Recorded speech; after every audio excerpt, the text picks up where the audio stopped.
বিসমিল্লাহির রহমানির রহিম। প্রিয় দেশবাসী, শুভাকাঙ্ক্ষী এবং শুভানুদ্দেশ সকলকে আমার সালাম। আসসালামু আলাইকুম ওয়া রাহমাতুল্লাহ।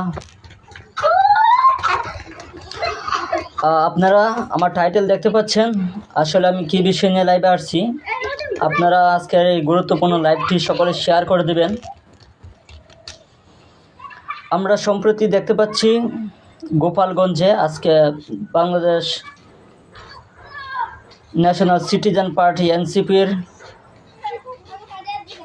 যে মার্চ টু গোপালগঞ্জ কর্মসূচি ছিল, তাদের জুলাই পদযাত্রা ছিল।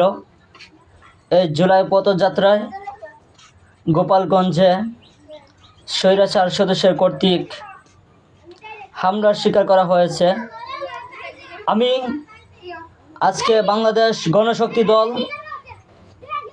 বিজিডির পক্ষ থেকে সকলকে উদারতা আহ্বান জানাচ্ছি। আপনারা এই বাংলাদেশে আমরা স্বাধীন বাংলাদেশ অর্জন করেছি, সকলে স্বাধীন বলে এই বাংলাদেশে স্লোগান দিচ্ছি, কিন্তু এই স্বাধীন বাংলাদেশে কিভাবে স্বৈরাচারী প্রেতাত্মারা এখনও ঘুরে বেড়ায় সেটা আমাদের সকলের ভাবার বিষয়। আমি সকলকে উদারতা আহ্বান জানাচ্ছি, আপনারা আমি সকল রাজনৈতিক এবং প্রশাসনকে বাংলাদেশ গণশক্তি দল বিজিডির পক্ষ থেকে আহ্বান জানাচ্ছি, আপনারা জামাত, বিএনপি সহ ইসলামী আন্দোলন সহ সকল রাজনৈতিক মতাদর্শের সকল দলকে আমি আহ্বান জানাচ্ছি, আপনারা জুলাই ঐক্যের সকল সহযোদ্ধাদের জুলাই গণ অভ্যুত্থানের দল ন্যাশনাল সিটিজেন পার্টির সকল সদস্যের পক্ষে থাকুন।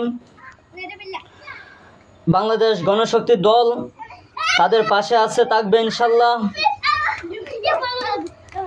আমরা প্রশাসনকে জোর দাবি জানাচ্ছি, 144 ধারা জারি হয়েছে। আমি সকলকে উদারতা আহ্বান জানাচ্ছি, এই জুলাই গণ অভ্যুত্থানের দল জুলাই শক্তির সকলের পাশে আপনারা থাকুন। এই বাংলাদেশ থেকে সকল স্বৈরাচার মুক্ত করতে হবে ইনশাল্লাহ।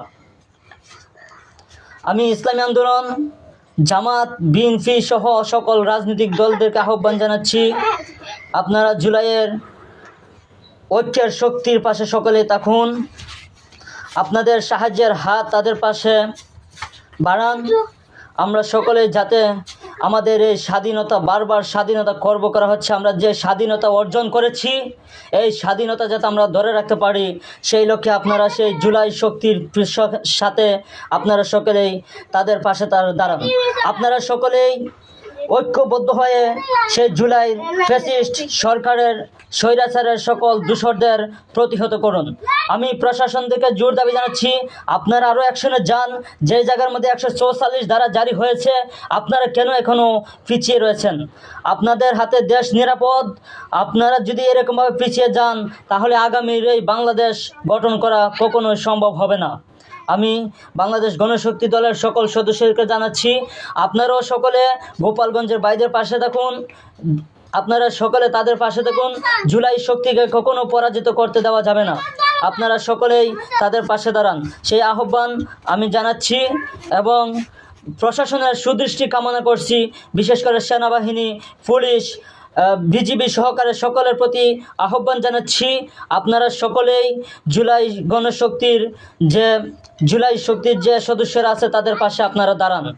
আমি আহ্বান জানাচ্ছি, প্রয়োজনে যে জুলাই সহযোদ্ধারা এনসিপির যে নেতৃবৃন্দ পুলিশ সুপারের কার্যালয়ে এখনও আবদ্ধ হয়ে রয়েছেন, তাদেরকে প্রয়োজনে সেনাবাহিনীর হেলিকপ্টার দিয়ে তাদেরকে সে জায়গা থেকে উদ্ধার করা হোক, তাদেরকে সহি সালামতে তাদের গন্তব্যে পৌঁছানো হোক। তাদের পাশে দাঁড়াবেন, সকলেই তাদের পাশে দাঁড়ান, তাদের আহ্বানে সকলে সাড়া দেন। যেভাবে 2024 জুলাই আগস্টে আপনারা এই বাংলাদেশে আন্দোলন করে বাংলাদেশকে ফ্যাসিস্ট মুক্ত করেছিলেন, আপনারা এখনও ফ্যাসিস্ট মুক্ত করার জন্য, সেই দূষরদের ধ্বংস করার জন্য আপনারা আবারও সকলে হাতে হাত মিলান। আপনাদের মনে আছে এই 144 ধারা জারি হয়ে গেছে, যে 144 ধারা জারিতে সেনাবাহিনীর লাঠির আঘাতে পাছাল লাল হয়েছিল, সেই লালের জন্য আবারও আপনারা মাঠে নেমেছেন। আপনারা সাবধান হয়ে যান, এই বাংলাদেশে আর কোনো স্বৈরাচার এই বাংলাদেশে আর জন্ম হতে দেওয়া যাবে না। তাই আমি সকলকে আহ্বান জানাচ্ছি, আপনারা দ্রুত গোপালগঞ্জে চলে যান। ধন্যবাদ সকলকে, আল্লাহ হাফেজ।